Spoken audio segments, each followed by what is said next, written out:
Happy Wild Monday. Lori Maldonado here, your coach and champion for Next Level Living.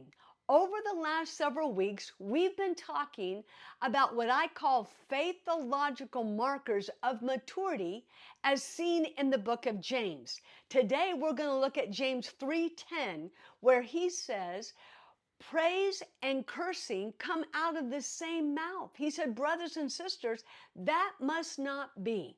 This last week, I saw a question posed on Facebook, and it said this: how do you know the difference between processing emotions and information and gossiping?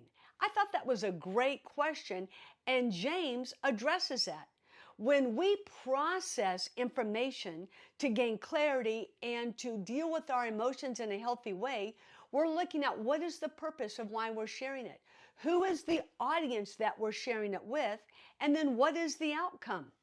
If you find a trusted coach, a trusted pastor or friend, and you say, help me with this situation, I'm not quite clear on what this might mean, and I need to process it so that emotionally I can find resolution.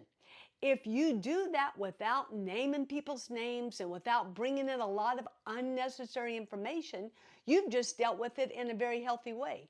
But gossip sometimes uses people's names when they're not present.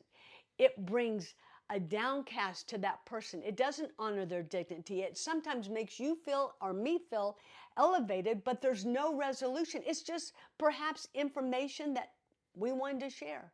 That's gossip because it degrades the dignity of another person when they're not present. So here's 3 questions to ask yourself. Is what I'm going to say true? Is what I'm going to say necessary? And is what I'm going to say helpful?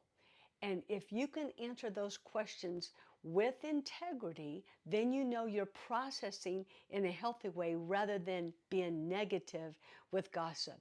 And if in doubt, don't.